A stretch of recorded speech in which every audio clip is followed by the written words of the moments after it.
The first bell tolled at 3:07 a.m., its deep, mournful chime slicing through the silence of Sarah's small bedroom. She bolted upright, her heart hammering against her ribs, the sound reverberating in her ears like an echo from a nightmare.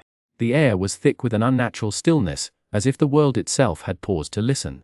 She fumbled for her phone, the glare of the screen blinding her as she checked the time. No notifications, no alarms, just that single inexplicable bell ringing from the direction of the old church on Blackwood Hill. Sarah crept to her window, her breath fogging the glass as she peered into the inky darkness. The church loomed in the distance, its broken spire jutting like a skeletal finger against the starless sky. No lights, no movement, just the lingering resonance of that solitary chime. She pressed her ear against the cold pane, straining to hear it again, but the night had gone unnervingly quiet. The next morning, she mentioned it to her neighbor, Mrs. Harlow, who only frowned and shook her head. "Haven't heard a bell in years, dear," she said, her voice laced with suspicion. "That old church hasn't been used since before you were born." Sarah's co-workers at the diner offered similar responses, their dismissive laughs sending a prickle of unease down her spine. By the third night, the bell returned, louder this time, as if it were calling to her. Sarah lay frozen under her blankets, her fingers gripping the fabric until her knuckles ached. The sound wasn't just outside anymore, it was inside her head, a relentless pulse that made her skull throb.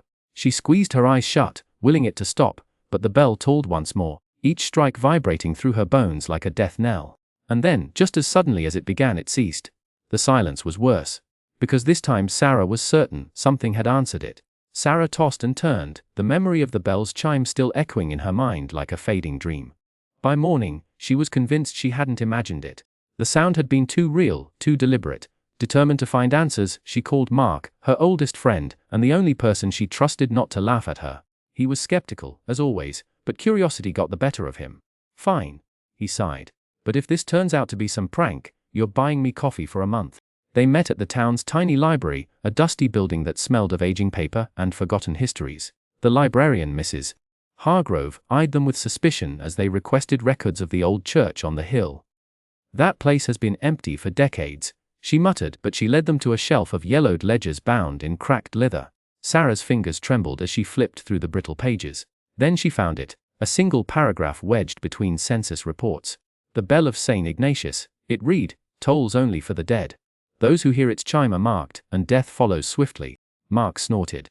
"That's just superstition. Probably some old wives' tale to keep kids from exploring the place." But Sarah couldn't shake the dread curling in her stomach.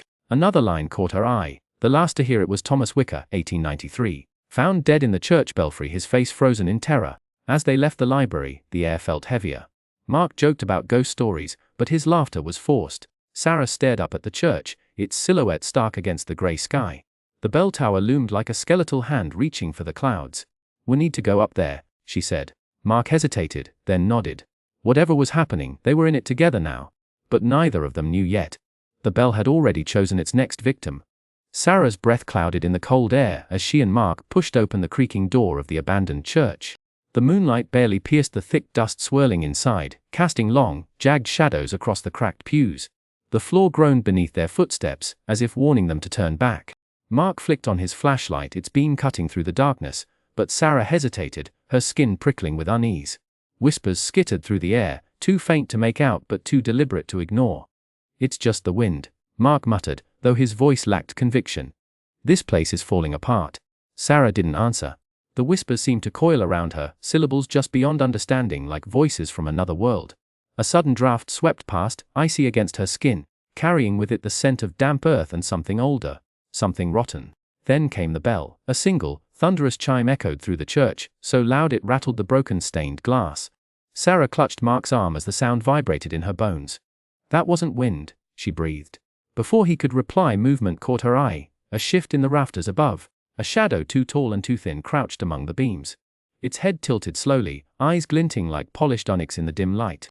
Sarah's pulse pounded in her ears. The figure didn't move, didn't speak, but she knew it was watching them. Mark followed her gaze and stiffened. "Okay, maybe we should go," he whispered. As they backed toward the door, the bell chimed again, softer now, almost mocking. The shadow leaned forward, its elongated fingers curling around the wooden beam, and Sarah's blood turned to ice. It wasn't just watching. It was waiting. Sarah's fingers trembled as she turned the brittle pages of the town's oldest records, her breath shallow in the dim light of the library. The ink had faded, but But the words were unmistakable. Father Donovan, a priest from a century prior, had cursed the church bell after his own congregation turned on him, accusing him of heresy. In his final act of vengeance, he'd imbued the bell with the power to call forth the spirits of those wronged by the town. Spirits who now lingered, hungry for justice. Or revenge. The more she read, the tighter the knot in her stomach twisted. The bell didn't just ring for the dead, it called to the dead, marking those who heard it as the next to join its chorus. Sarah's blood ran cold as she realized the faint echoes she'd been hearing weren't just in her head. They were getting louder. Closer. That night, she jolted awake to the bell's toll, closer than ever, now just outside her window. Her reflection in the glass flickered, and for a horrifying second, a gaunt figure stood behind her, its hollow eyes locked onto hers. She spun around, but the room was empty. The air, though, was frigid, thick with the scent of damp stone and decay. Mark brushed it off as stress, but Sarah couldn't ignore the way his fingers twitched when the subject came up, or how he flinched at sudden sounds. Even he couldn't deny the truth forever. The bell was hunting them, and Father Donovan's ghost was watching, waiting. Sarah's sleep was now consumed by the relentless tolling of the bell. Even in waking moments, the echoes lingered, vibrating in her bones like an unshakable chill. The most unsettling realization, however, came when Mark admitted he could hear it too. His laughter was nervous as he dismissed their earlier research. Just a faulty heater vent, he claimed, but his eyes darted toward the church on the hill, too often for it to be a coincidence. Sarah saw the way his fingers twitched when the sound whispered through the silence, how his breath hitched as if something unseen was breathing down his neck. Night after night, the visions worsened. A gaunt figure with hollow eyes appeared in the corner of her room, its skeletal fingers twisting in a slow, beckoning gesture. It spoke without words, an insidious murmur that wove itself into her thoughts. She woke screaming more than once, her sheets soaked with sweat, only to find claw-like scratches on the walls she couldn't explain. The town had changed too. Shopkeepers fell silent when Sarah entered, their stares heavy with something like pity. Old Mrs. Calloway crossed herself dramatically when Sarah passed her porch, and children whispered behind cupped hands before scattering like frightened birds. The butcher, usually jovial, locked his door early when he spotted her from the window. Even the stray dogs that haunted the streets seemed to watch her with an unnatural stillness, their ears pricked as though listening to the same unseen summons. Dread coiled tighter in Sarah's chest with each passing hour. She caught her own reflection in the mirror one evening, pale, sunken-eyed, a stranger staring back. The voice slithered into her ear again of soon. And then the bell chimed, louder than ever, shaking the windows. But this time, when she turned, Mark stood in the doorway, smiling, serene. "Don't you hear it too?" he asked, his voice eerily calm. "It's beautiful." The figure loomed behind him, its grin widening as Sarah backed away. The bell wasn't just calling her anymore. It was claiming them both. Sarah stood at the altar of the decaying church, her breath coming in ragged gasps as the bell's relentless ringing pulsed through her skull. The air was thick with the scent of mildew and something darker, something ancient. Before her, the spectral figure of Father Donovan materialized, his hollow eyes burning with a malevolent gleam. "The bell hungers," he whispered, his voice like the rustle of dead leaves. "It will not stop until it claims its due." Sarah's heart pounded as the truth coiled around her. The curse demanded a soul, and she had walked right into its grasp.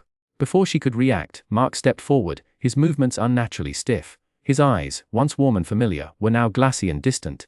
A cruel smile twitched at his lips as he raised a rusted iron candle holder, its jagged edge glinting in the faint moonlight. "He's chosen you, Sarah," Mark murmured, his voice no longer his own. "The bell wants you. Can't you hear it calling?" The ringing crescendoed, so loud it felt like her bones might shatter. Sarah stumbled back, her mind racing. There had to be another way, some way to break the curse without sacrificing herself, or him. The ghost of Father Donovan spread his arms, his tattered robes billowing as the church trembled. "Choose," he commanded. "One must stay, or the bell will never cease."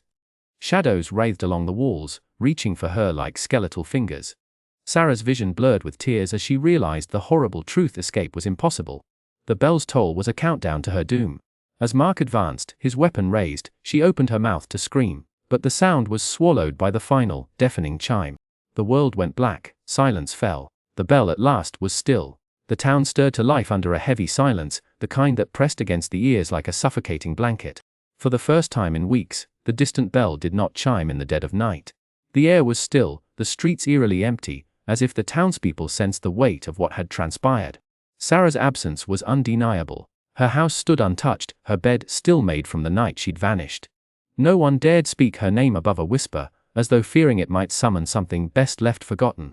Mark, pale and hollow-eyed, refused to answer questions about that final night in the church. He would only shudder and mutter about shadows moving where they shouldn't, about a voice that wasn't his own speaking through his lips. The townsfolk avoided him, crossing the street when they saw him coming, their gazes filled with pity and dread. Some swore they heard faint, discordant bell chimes when he passed, though the church bell itself had fallen silent. Then the sightings began. Late at night, when the wind carried just the right mournful howl, a figure would appear near the crumbling church steps.